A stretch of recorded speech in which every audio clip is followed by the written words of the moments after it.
welcome to Gotham City tonight. I am Doell, Ryan Doell, chilling out here from Vancouver, Canada, and with me tonight, uh, as always, thank goodness. I don't know if I'd be able to do this episode alone. Alex, how's it How's going it going, tonight? Ryan? You first. Me first. Oh, I'm doing good. Things are good. Work is good. Everything's good. So I'm just like it was funny like because this is tonight's episode is actually something we talked about when we went off the air last week. Yeah. And we were like, "Oh man, we should do it." And so like I even was like getting out like my Tiny Toons Oh, PVCs out. sick. Yeah, That's dude. cool. What's that from? So I don't know. These are 1990. I found these at a toy, like they were in one of those like boxes, where you get like Happy Meal Yeah. figures and stuff like at the toy show. So I've got him and Huh. I only have the two. I've got him and I've got Buster. Damn, those look like really good. They do look really good. That's Folks, why folks in the chat, help us out. Let us know what these things are. they had to be from somewhere. They because they're here. They're in my hands. I believe they're from Acme University. Like that is a show. We'll get into Tiny Toons in a second because I definitely want to talk to it like as a show in general. It's amazing. But Alex, how are you doing? I'm doing good as well. Can't complain. Everything's good. Getting ready for. Do you get ready for con season this early? Not me personally. Not me. We'll let Hector do all that. Yeah. That's a Hector all that problem. worrying and that's all good. Well, let's say a quick hello to the chat. Hope you're in the mood to watch some more cartoons with us. Not going to be just be doing clips tonight, not full episodes. We don't want to get slapped on the wrist. If we all of a sudden go off the air, that means we did get slapped on the wrist. All right, shut us down. It's just Steven Spielberg. I mean, how what can he do? Amblin Entertainment. Who? Like Warner whatever. Brothers? Yeah, I think they're Discovery now, but whatever. Dorlax is here. Dark Knight go down the hole. Okay, also, Baby Plucky, one of the best freaking gimmicks ever in Tiny Toons. It's so good. Okay, Stanley's Toy Channel. Stanley Eberhard is here. Gady's Toys. Johnny Cock. He's also doing the con circuit right now. He was just at MegaCon, so I'm assuming he's getting ready for Calgary next. Oh no, I guess Fan Expo Vancouver would be next, I think. Johnny, let everyone know where you're going to be in the chat so we can find you and buy all your artwork because it is absolutely amazing. Derek Hoover, he is here. Thank you. Matt Bush, thank you for being here, hanging out tonight. Jevons 44, hello, howdy do to you as well. Stephen Lawrence is here. Yes, hard incoming, and it came. Tony Johnson is here. Cougar McGillicuddy, Allison Troy.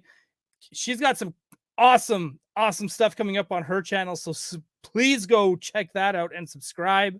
In fact, she's pretty much told me what I'm going to be buying next, but I'm going to leave that as a surprise because I want to see if I can even find it first. It might be one of those weird. It's one of those weird 70s things. So you never know if it actually still exists anywhere in any shape or form. Like disco. It is very disco and it's amazing. Andy Stutz, thank you for being here as well. And there it is. Johnny Cock. I'm in Vancouver. Oh God, that's next weekend. Next weekend, February 17th to the 19th. I should be free on the 18th. So we should go grab some food. And yes, you are gonna find a Doell. I will make it happen. Yes, and Chris Winkler is here as well. Thank you for being here and hanging out. Awesome. I want to do just one quick thing of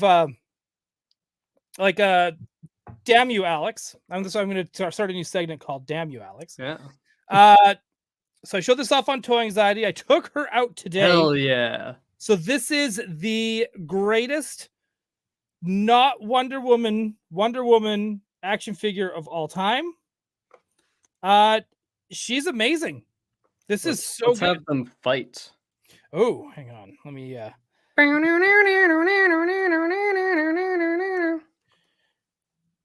hang on. Let's do that.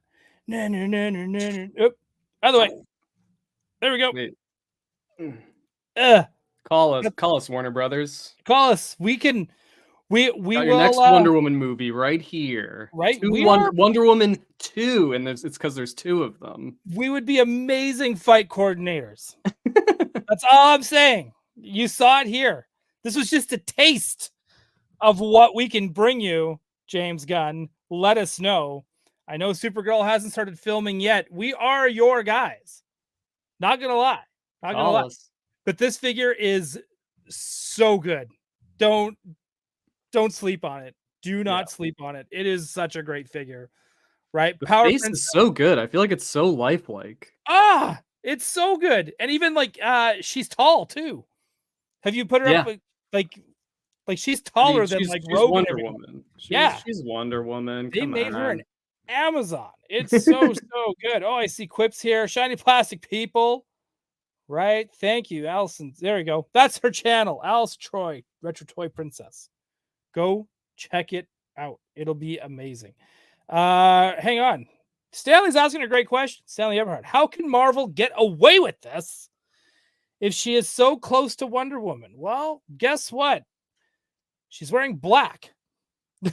And she's called Power Princess. Power Princess. It's a completely different character and concept.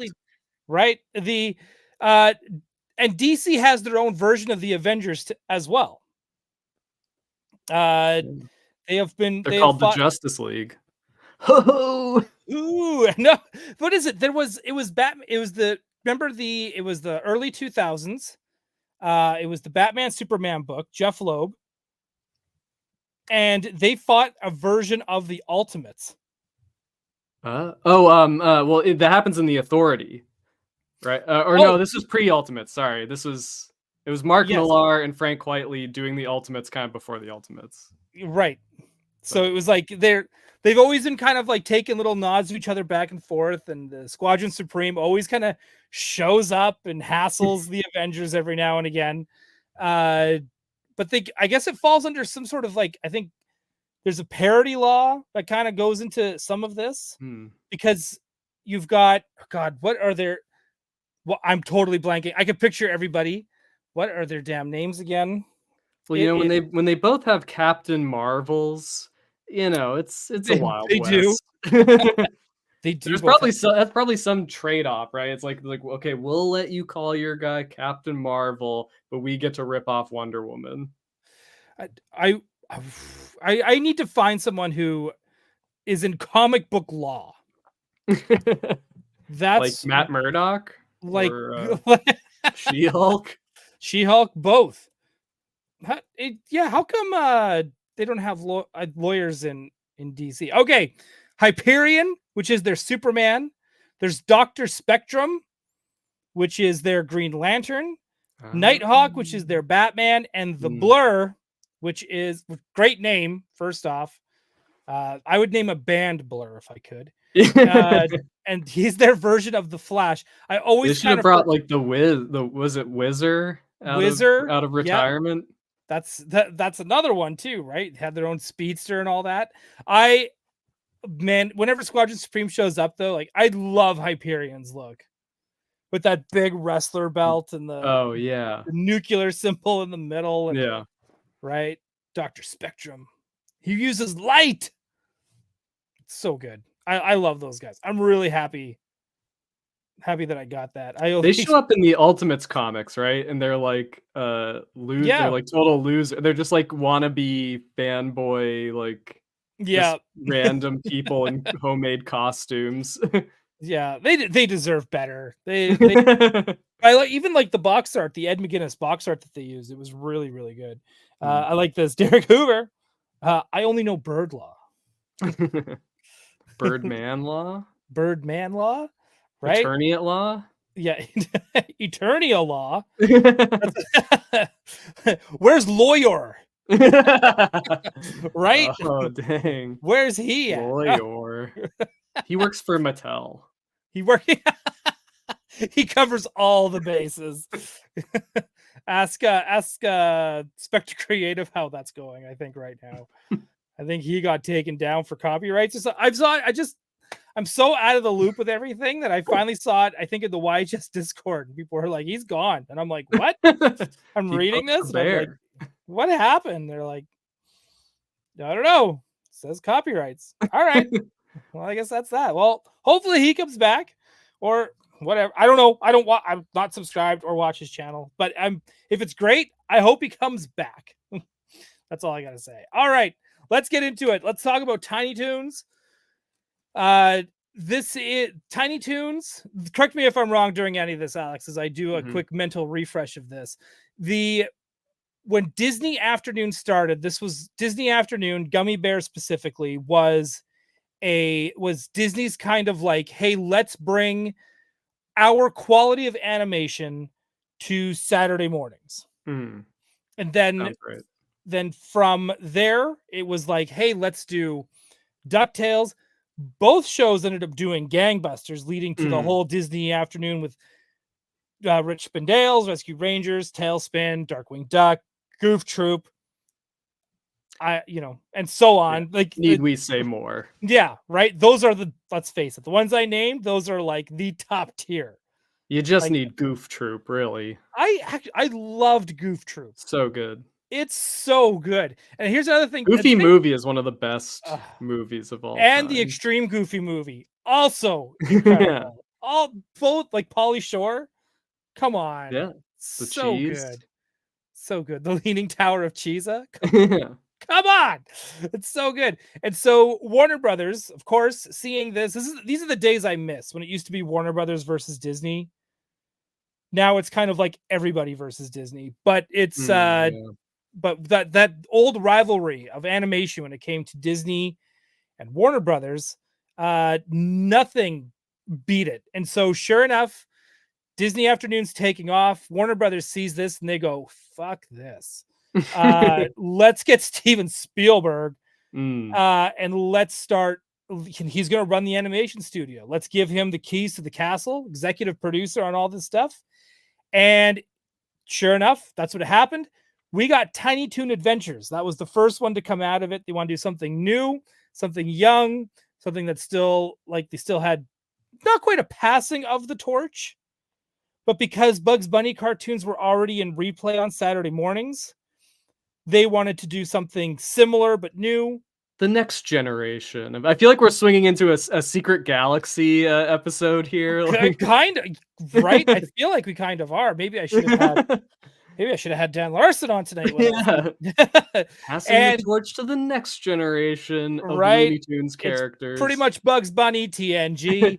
But man, this show, to me, I feel like was ahead of its time. It definitely felt for like an older kid audience and not a younger kid audience, especially now. Yeah. And it was for some of those jokes were for a much older audience. Yeah, some of those jokes are definitely for the parents. That's where you see like that Paul Dini, Bruce Timm. And like that, and like the parents, like there's some like honeymooners jokes. Yes, there is. Yes, right. Like it's like they really go deep. They dive deep in that well of pulp culture throughout Tiny Toons. Even doing like they spoofed Turtles. A couple times. Everyone had to take their shot at the king. Everyone had. Even though Tiny Toons was like it won a few daytime Emmy awards. It even beat out Batman. Yeah, there's like a Bruce Timm drawing of like Batman looking sad while like Buster Bunny receives another award. Yeah. Right? Like it happens. So I was like, while we're doing this, I'm going to pull this up. Like to me still like this is still one of the no sound because I don't want us to get in trouble or anything. Oh, and an ad. Oh, Crest.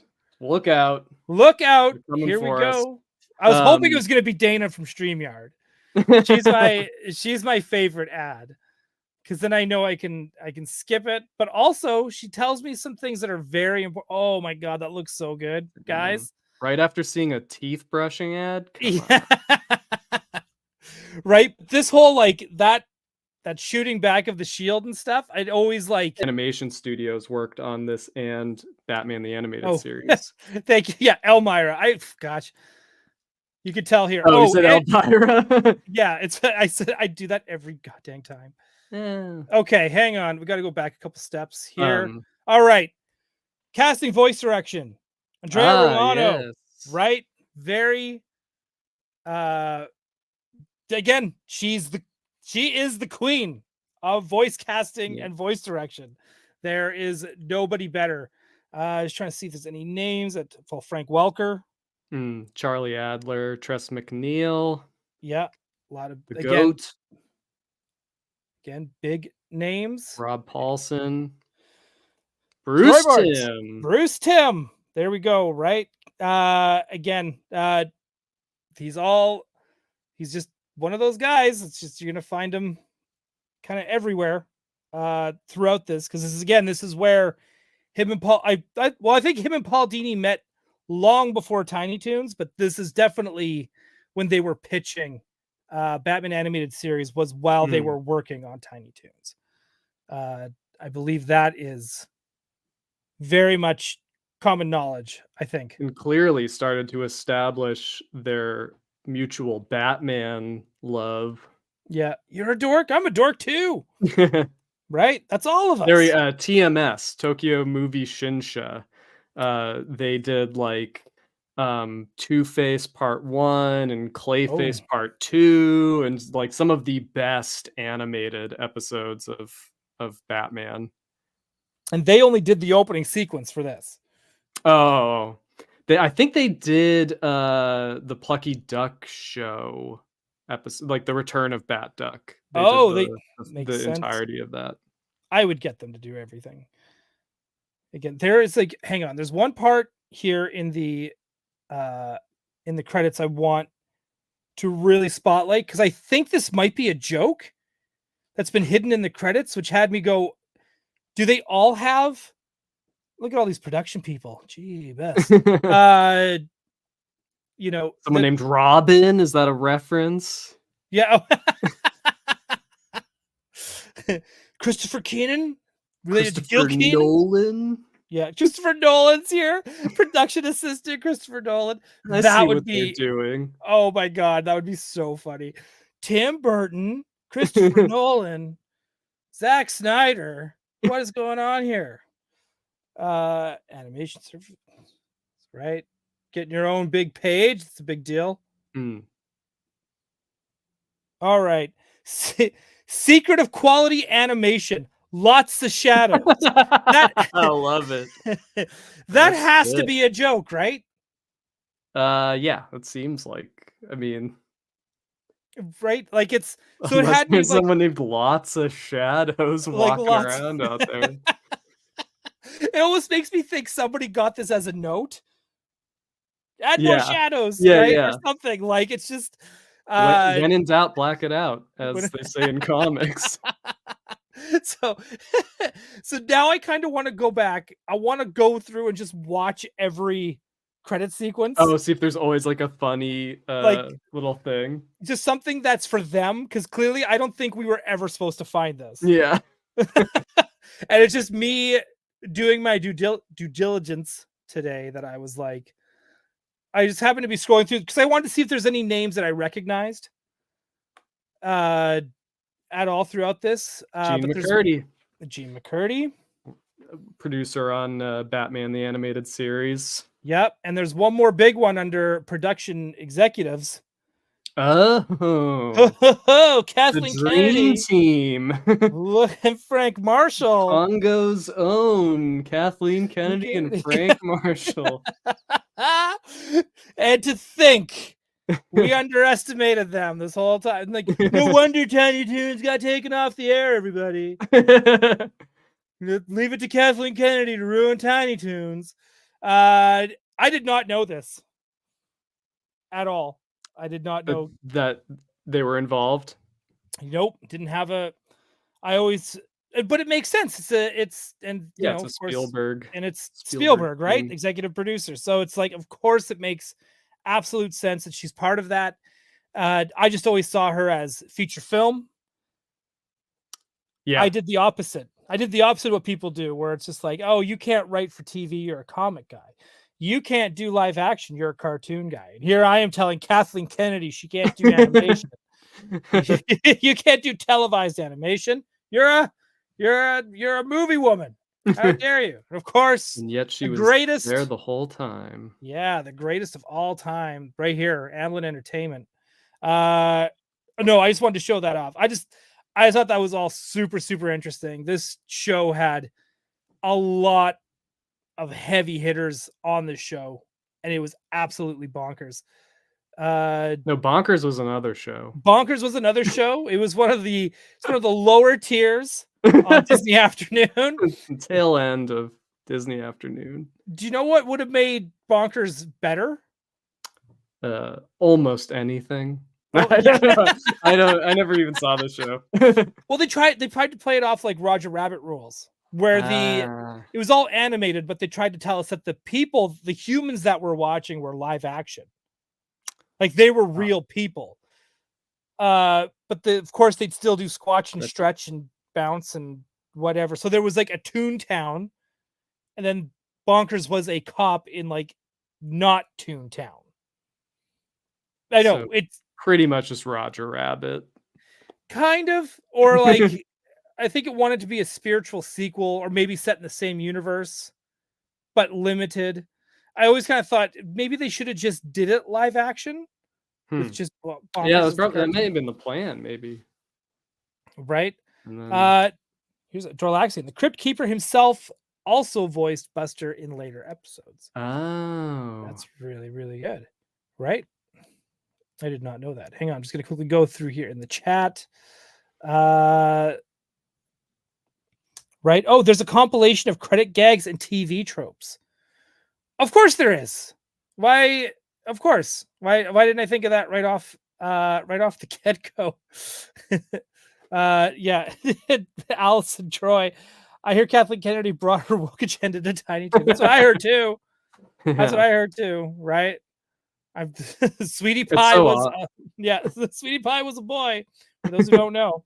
Harry Dempsey, thank you for being here. Yes, glad to finally make a live show again, and I'm happy to have you here to watch a live show. Right? Randall's here too. DCWB used the name CM in print, movies, TV, radio, as long as it's not in the marketing or covers. DC can do it every once in a while, but Marvel does control the name for marketing. That's Captain Marvel. Oh, okay. Right. I was wondering, Captain Marvel and CM. I thought Captain Marvel. EM. Yeah. Right. Derek Hoover, Raw Tunage. Again, it's hard for me to believe that is a Disney cartoon with that name. Great cartoon though. That's where Bonkers is originally from, right? And the Marsupilami as well.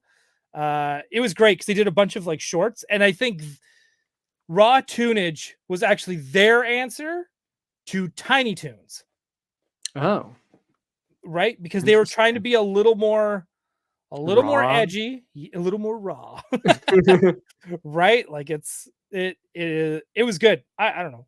Yeah, Bonkers needed Kathleen Kennedy. I agree. Yeah. Quip, does that earn Kathleen Kennedy some street credit with the "She Ruined My Childhood" crowd? Okay. Kathleen Kennedy giveth and she taketh away. That's what she did. lot of Kathleen talk here. All right, okay. And Manic Mike, thank you for being here as well. A Darkwing Duck was an obvious mashup of a Batman, Dick Tracy as a duck. Oh, 100%. 100%. We will do Darkwing Duck another day. We should just what we should have done is like, if I knew people were going to bring up Darkwing Duck and stuff, what we should have done is Duck Week. We just streamed every night for a week, and we just talked about different ducks being Batman.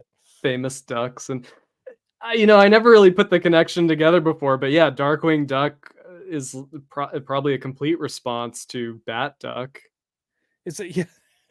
Someone at Disney was like, yeah, that does make sense. That's put a duck in that scenario. Right? I'll be honest. I think the best cartoon animals are ducks. 100%. Donald, Daffy, they're the Plucky. kings. Yeah, Huey, Plucky. Dewey, Louie. Launchpad McQuack. There's the ones that are quick to frustration. That's really the best. Those are the best duck characters. Those are yes. And that's like one of the best scenes in Who Framed Roger Rabbit anyway. Yeah. Dueling pianos. So good. So good. I love it. I'm hearing it playing in my head right now. Yeah. The right. Derek Hoover, a quacktastic August? Right? Oh, what is this? Hush your mouth, Doell. Rabbits are the best. Well, guess Rabbit what? Season. Rabbit Duck season. now the chat's gotten divisive. No, Kathleen Kennedy, we're talking rabbits. Do we want The Rock? Do we want Cody Rhodes to finish his story? What's happening? What's happening? Oh, Brian Brink, don't forget Doofus. Another one he had that superpowered donut that he wore at 1.2. Ooh. Doofus. Did you not watch DuckTales? When I was a wee lad. Oh, okay. Yeah, well, it's been a minute. I don't know. Yeah, I don't know from Doofus. Right. All right. So let's go into more Tiny Toons. I'm so glad you chose this topic because it makes it so much fun. Here we go. That's all, folks. Perfect pun. Like all the best things. I like this teleplay. Written for the screen by Paul Dini and Buzz Dixon. And I'm curious if Buzz Dixon isn't actually a real name or if this is a Chuck Dixon with a pseudonym. Yeah. I kind of was thinking that for some reason. Like, is this Chuck Dixon? Like, like, did he do one of those? Like, oh. Facebook saying they're on to us. They are on to me. Amblin. Let's see if I can refresh. Let's see. Give me a moment. I might be able to fix this. Maybe not. We'll see. We'll try. We might be. Game. Yeah, there it is. This is the end of the clip. The Batmobile stuck in traffic, which is like, again, you live in a place as congested as Gotham City. You would think it would be almost impossible to get that damn car anywhere. And this reminds me of the beginning of Joker's Favor. Like, you know, the style is similar enough to the animated series. Because that was like, even this is like the opening to a Batman animated series episode. Yeah. Right? Like 100%. Like, again, just awesome. Man, I still think Tiny Toons was ahead of its time, man. It was. Yeah. We didn't know how good we had it. We didn't quite lose it, but we could have. We could have. All right. Did you have any clips that you specifically wanted to share? Did you pull the one of where they shut us down? Oh shit. They shut us down. Hang on, I'm gonna check online here. That's it. I think that's all, folks. That's all, folks. That's funny. I hope. Let's see.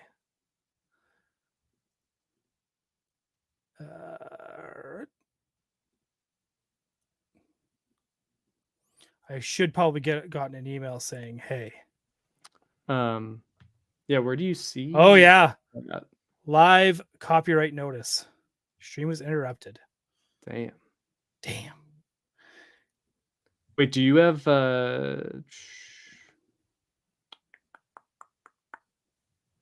is the stream ended for you? Hang on. It's done. Hang on. We'll just turn it off.